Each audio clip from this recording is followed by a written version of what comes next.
Hello, welcome to my podcast, Alan McElroy. Who's going to listen to this crap? I think it's called.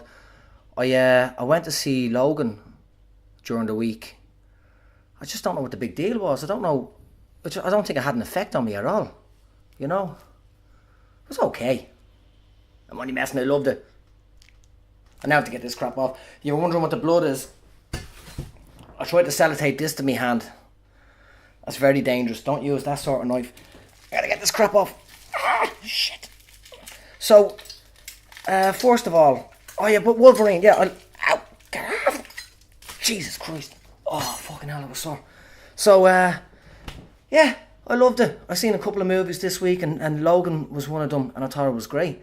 And I couldn't understand why I was so emotionally involved in it because I could watch Rambo. I can watch Rambo kill like hundreds of people. I can watch all these movies where people die, and that's fine. I'm okay with that. Whether it's real or not, well, in my head it's fiction. I can't see past that. But then I realised that because he's Wolverine, he's like a canine. And then I started thinking of the movies that I couldn't watch and the movies that broke me. Like, other than Toy Story 3, that completely deflated me. I was crying for days. I couldn't get through the emotions of Toy Story 3. But like movies like Marley and Me, that shit should be banned. Like, you're watching it from the start and you slowly get drawn in, and then you start to not fall in love with the dog, but you get to know the dog and see its personality, and then they kill the fucking dog. I don't think they kill it like that, but I can't watch movies where dogs die. I thought back to that's not a spoiler alert, it probably is. I can't look back on movies like K9 when the dog got shot. That killed me as well. I couldn't do it. So Wolverine, I went with it. I loved it, absolutely loved it. But the best, and then you're watching that, and I realised that, like, people like him and John McClane, I wonder why I'm sitting here having a beer now. It's delicious and it's very humid and very warm. But people like Wolverine and John McClane, like I said, and Martin Riggs, they're our heroes when we're growing up. They're who we aspire to be. And we grow up, and that's why we're all a mess. First of all, though, I know I call this thing, who's going to listen to this crap? I didn't think anyone would. I didn't think anybody would watch it or listen to it, and they got 2,000 views in a week. So first of all, thanks very much for anyone who did actually watch the video. If and apparently some people even watch it the whole way through. So fair play to you. It's very warm. I'm gonna sweat a lot because this light in this fucking room. But I'm not long here. I'm gonna be gone soon, so no more cockroaches. I'm covered in bites. But yeah, thanks for the views. The thing is, like, the last time I had something that got that many views, I was in college. I did a degree. I got an education. I did a degree. It's a long story how I even got there. I just kept on going back. I don't know why I kept on going back. I think I fancied someone, but I kept on going back and doing the diploma and then the degree, and then that was it. But during the degree, we had to make a media project. So, because I just pissed my way through. I don't even know how I did it, but I made a comedy sketch show, and one of the sketches I made was a piss take of the Colin Farrell sex video. Like, I don't know if you've seen it. I don't know if he has it completely banned or blocked from the internet, but he's going down on a lady. He's going down on the lady, and while he's down there and he's doing the business with his mouth and his tongue, he says something along the lines of, "I'm not even joking with you. It's like breakfast, lunch, and dinner all in one down here." Now, it's disgusting, right? It's rotten, but it's funny. So I made a comedy sketch about him in college, and it's basically me. I shaved my head. I painted, like, I made my eyebrows black because they've gone ginger. Puberty. I was never ginger. All of a sudden, going through puberty, ginger beard, ginger. I say this on stage as a joke, but every time I look down, it looks like Ronald McDonald is sucking me off. It's not what I wanted, I'm not loving it. And I can even make it sing like Ed Sheeran. I can get my bits and make it. That's a different story. That's not for now. But so we made a Colin Farrell sort of parody. So it's basically me, and I had the bullseye on my head because he was in Daredevil at the time. That's how long ago I was in school. And I'm down, and it looks like I'm doing what he was doing. It looks like cunnilingus. That's what I'm supposed to be doing. And I say some bits, and then eventually I pull my head up and I'm eating a kebab, and that's all it was. And that was the joke. Ha ha ha ha ha. Funny, right? And I put it on the YouTube, and probably something else, and I got loads. I got loads of views, and I thought, I forget. I was in my mid-20s. I just finished college. I thought, this is it. I got 400,000 views. It went viral, and I thought, this is it. I'm going to be handpicked to do all these media jobs, write, produce, direct, act. It's going to be amazing. This is the start of my career. Like, pretty quickly, this Colin Farrell sex video parody went to 400,000 views, and I was delighted. And then I talked to somebody who understands how to figure out how it got so many views. I don't understand that technical stuff. So they could find out the web pages that my video ended up on. So, and he did it, and then he was laughing, and I was still being quite, I'm going to be working in media, going to kill it. And then he showed me where all the videos went to, and they went on a lot of gay porn sites. I thought I was being funny, but I accidentally made a POV porno, which without even realizing. So there's me going num num num, and people basically, I was just getting a wash. Not literally, but just like bukkake to fuck, without even realising, thinking I was being funny. That was an eye opener. So that's the first thing that came back into my head when I seen that this video already has 2,000 views at the previous video. So hopefully people aren't wanking over me again, because it's kind of uncomfortable. So I was going to talk about that, and then of a few people who seen the last video came up to me in the pub and said they wanted to join me and come in and talk about some weird stories. I'd Welsh Dan. I'm going to talk to him next week. He tried to tell me a story. I said, shut the fuck up, Welsh Dan. Don't tell me the story until you're in with me. I want to react to your story there and then. I don't need to hear it now. So I'm going to talk to a few other people over the next few weeks, and if there's anyone else that wants to sit down and have a laugh, by all means come in, because I hate my own company. I get bored listening to myself. I have to listen to this shit every single day non-stop. So if anyone wants to join me, by all means come along. Now, there is something weird that happened, and this has happened. It turns out it's happened 3 times. My name is Alan McElroy, and it turns out the name Alan was quite popular when I was young. I have no idea why. There was always Alans in my class. There was about 3 or 4 Alans. At one stage in school, there was about 5 Alans and 1 Steve. And I think that's where the idea for that BBC thing came from. The Alan, Steve. I don't know. But either way, I hear that constantly. Like, it doesn't bother me now. It could be a lot worse, but someone says, "What's your name?" Alan. "Oh, have you seen the video? Alan and Steve, Alan." I go, "Yeah, I've seen, yep. And then you tell them, "I actually have a friend called Steve." "No way, do you? That's a weird coincidence." Like, just fuck off. So, but then it could be worse. Like, there's people, I knew a girl called Jolene. Imagine her life. Jolene. Like, she didn't choose that name. Everybody she meets for the rest of her life is going to sing Jolene to her. Every single person. "What's your name?" "Jolene." Jolene. That's what she is to fucking live with. Or people call Alice. You can't even say your name as Alice without people chanting, "Who the fuck is Alice?" I've done it myself. I'm not embarrassed. But, imagine you're one of the Dyson, like the fella who invented the Dyson. Imagine you're one of his daughters. Like, you've invented one of the greatest machines of all time. Like innovative. It's amazing.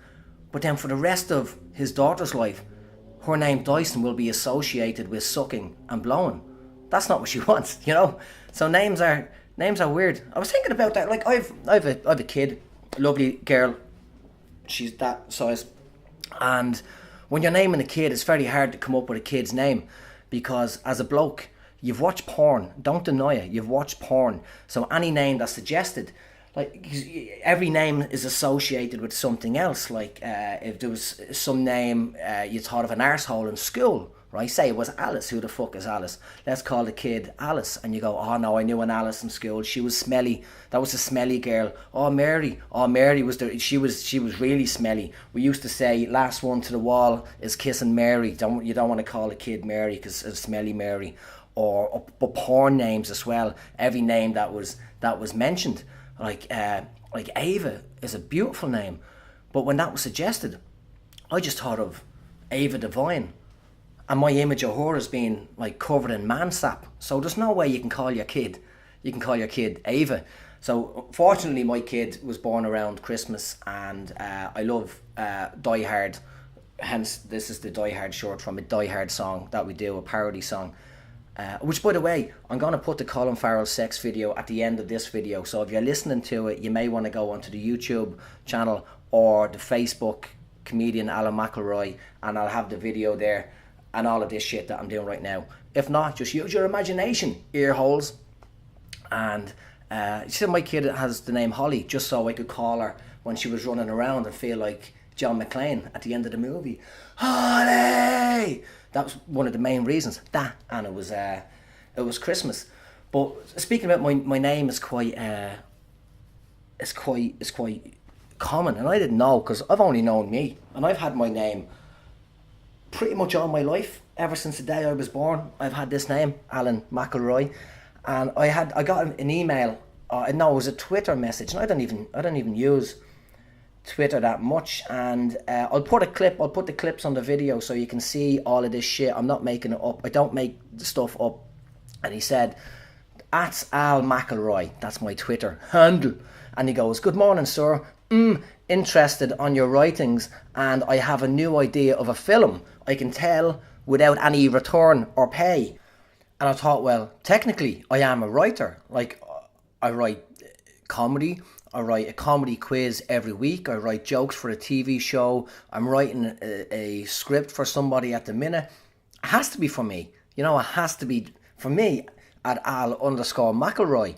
So I thought I should reply to him, see if he needs help. I didn't really know what the story was. So I said, "Hi, how are you? What do you mean? Do you need help?" And then I went to bed because it was late and I was tired. And I woke up to... oh shit, I'm going to put it on the video. It's just so many messages he sent over the course of the night. And he sent it all in Twitter, direct messages. So I don't know if he used a phone. The spelling is bad, so probably used the phone. But he sent me his whole script idea in direct messages. It started off, "Hello, I know that you are a good writer." Thank you, it's not me. "And actually wrote about many films. Actually, I have a story you can write if you want. I don't want any money or reward. It's just stuck in my head. It's a story of the new film of Tekken, the computer game. And it'll be a big story." And he goes on, and this goes on forever, all the way to the bottom. So it turns out, and this has happened before, he got me confused with the screenwriter Alan McElroy, who wrote Spawn and Tekken. So at the end of it, he said, the spoiler alert, he said, "Then Heihachi know what happened and tell the soldiers drag him to the experiment field." And that's the end of it. It took him 2 days. It took him a while. "I mean, sir, you can take this story and put it under your name without any pay to me. You can sell it to any producer. It's just that I want to see this in the theatre." Like, he really so passionate about this. He wants to see it made. I said, "Look, you got the wrong guy. I'm not the screenwriter. I write jokes for people." And he said, and I said, "I write for TV." And he said, "So who should I write to?" And I said, "I don't know. I don't know." He said, "Because I saw your name in the movie Tekken in 2010.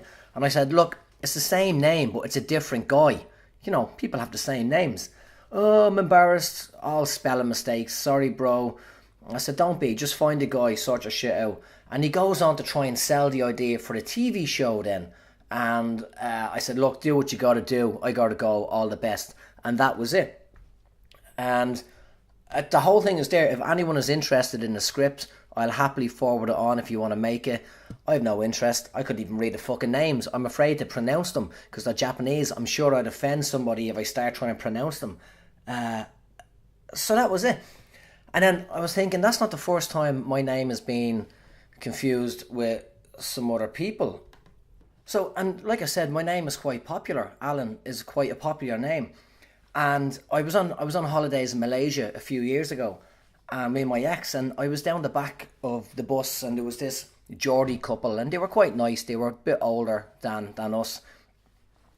And we're having a conversation, when you're stuck in an awkward conversation for a while, but then you get to know them and it's fun. And they said, what did you do? And we talked about bits and pieces. And then I said, I do stand up. And they said, oh, what's your name? I'll look you up. So I gave them my name. And then that was that. We didn't see them. They went off. We went off. And the next day, I walked by him. And he just nodded and sort of blanked me. And I thought, okay, maybe he's hungover. I don't want to talk to people if I'm hungover. So it didn't bother me. So that was it. And then I got home back to Ireland where I was living at the time. And I got an email from him saying, basically saying, look, I looked you up. I didn't get the jokes. They weren't for me. Maybe it's my age. What did he say? Yeah, maybe it's my age, but I just didn't get the jokes. But I wish you all the best and, in the future, done. I thought, okay, I didn't think my jokes were that sort of polarized. It was, so I had to Google. I thought he must be making a mistake. So I Googled up my name and I found somebody, another person called Alan McElroy, who has a podcast, and it's called A Sixth Sense, and it's about talking to the other world. So he has all these lunatics in that believe they can talk to dead people, right? Like the movie kind of, but these are proper lunatics. And the episode that comes up, and I'll put a link to it maybe, but I'll have the image on the video that I'm recording now, so you'll see the screenshot because it's mental. It's absolutely mental. It's called Sixth Sense Incest. So it's about incest, but ghosts, but real people that lived years ago. And I listened to it. And I listened to it then and I was disgusted. And I listened to it again now today before doing this podcast. And this is going to get dark. I'm not going to get into the details. If you want to listen to it yourself, by all means, it's disgusting. But this crazy bitch who believes she can talk to the dead she's telling a story about a girl who was molested by her father. And then the girl went to speak to see who she used to be in a previous life. And then she realised in a previous life she was worse than her father. And then she realised, and this bit I had to turn it off at this point, her father, when she seen what she used to do, she then knew what it felt like and had to have that experience. And that's why she reckoned her dad did it. And she sort of forgave him because he had to do it. Weird shit, right? It's weird, and don't watch it, but I'll never watch it again. But the Geordie thought that was my comedy. So he thought that was my routine. He thought that was a sketch, like an act. So no wonder he didn't get it. He's sitting there, because I made him laugh on the bus. We had a laugh, and then all of a sudden he's sitting down and he's watching this story about fathers fucking daughters and ghosts fucking family members and talking to the dead. I don't get it. So that was the second time. But then the last one, which just sort of finished recently, okay, I have to go way back. There's emails I got, and I'll put these emails on the screen again if you watch on YouTube or the Facebook. But the first email from someone called Maribel, I'll probably block out the email address because it's fair, because I gave them enough abuse. But she says, and I'm tagged in, my name, one of my emails is tagged in with a few other emails. And she says, hey guys, hey guys, it's been long awaited, but I've decided that my last day would be the 8/15 Saturday. The rest of the month it'll be devoted to packing, moving, and making sure the house is all nice when we leave. Thanks so much, Maribel. So I replied, don't do it. Don't go. I've never been able to say this properly, but I have feelings for you. There, I said it. It's a relief. I love you. I said, don't go. Let's talk. ASAP. Or even better, bring me with you. I know a guy in Ottawa who can give me a good deal on a vacuum cleaner dealership franchise. I thought that'd be the stealer. We could start a new life together. Please, only now I'm realising more that I need you. I'm only an arc without you in my life, and you make it a full circle. I'm sure there's an easier way to say it, but I'm drunk on love, and I feel like I've had 12 glasses of love juice. Devote your time to me. And then my automatic sign off on the email, I didn't even think of checking it. It has Alan McElroy, comedian, blah, blah, blah. So I sent all this shit to her, and I didn't get a reply. So I didn't really know what happened. I expected a reply and I didn't get one. Then I got this email. Same girl, I think it's a girl. Yeah, same girl. To a load of us again, me and my colleagues in a different country, in a different life. Hey guys, I'd like to request November 7th off for a bridesmaid fitting. I just realised this. So maybe she did stay on after my last email. I don't know, but she's still in the job at this point. That'd be weird. So she would have talked to the guy. She would have talked to Alan McElroy. And this, then I later found out that this is a dog hotel, and a dog grooming business. Fucking dogs. Now, I do love dogs. I talked about it earlier on. But these sort of lunatics, when the dogs are crossbreeds, little fucking tiny rat dogs, it's a different story. So, yeah, so she requests time off for a bridesmaid fitting. I forgot. This is about a year apart, so I forgot about my reply. But so I replied to that one. No chance. It's like smokers taking cigarette breaks constantly. You'll always be the bridesmaid and never the bride. How many holidays will that be? Right? And again, sign off. And again, it comes up. Alan McElroy, comedian, MC, blah, blah, blah, blah, blah. And I didn't get a reply again. Because they're in the same office. They must just check the email and walk around and go, what the fuck? And then the third one. Same one again, Maribel. Hey guys, sorry it's so soon, but I'd like to request Monday 27th off and 28th. Please let me know if you can. Por favor. You know, bit of culture. So my reply was, fuck off, we're sick of your shit. No reply again. And then the final one, so this is going on. They think, I don't know. And then the last one was a big long email for everybody in the company talking about changes that they should make in their fucking dog hotel. She said, also the brochures need to be reordered. Alan and I talked about raising prices but decided against it. Looking at what other places charge, I think we are already up there. The only thing we need to add to new brochures under rates is prices subject to change just in case. And my reply to that one is the last one I sent. And I haven't got any emails back. I think this was the end of it. Maybe he got arrested, but we'll find out. I said, hi ladies, yes, we talked about raising prices because we're simply sick of the crap dogs that people bring in. Every parent thinks their own child is beautiful, even if they are monstrous mingers. Same with dog owners.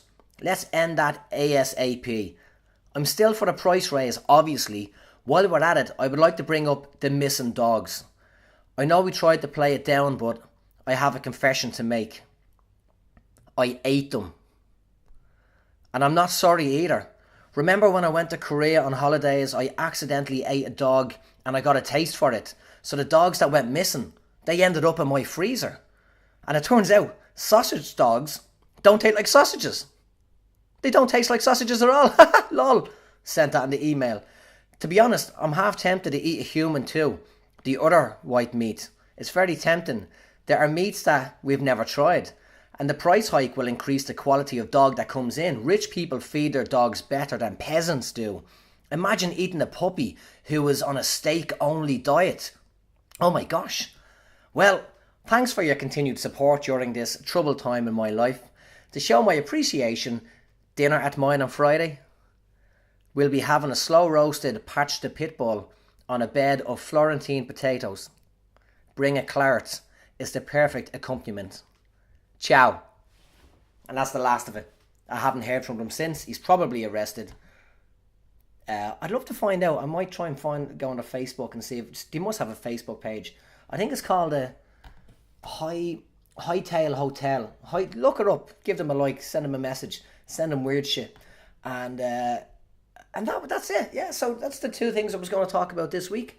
Thanks a lot for watching. If you watched, if you didn't watch, fuck you. You wouldn't even know because you didn't watch it. Thanks very much for everyone that watched last week's one and listened to the audio podcast.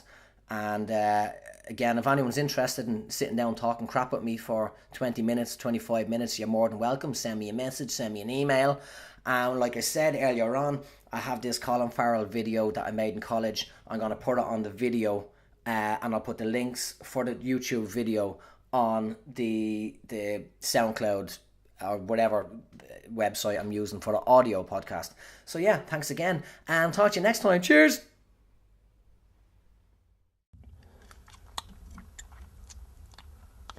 I'm not even joking with you, man. It's like breakfast, lunch and dinner all in one down here.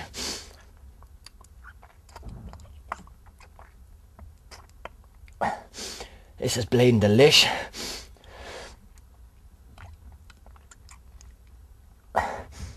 This is the nicest kebab I've ever had in my mouth.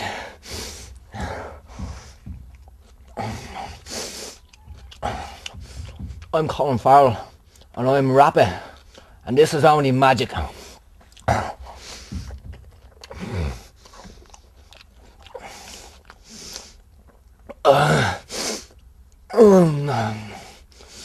Go blind eating one of these.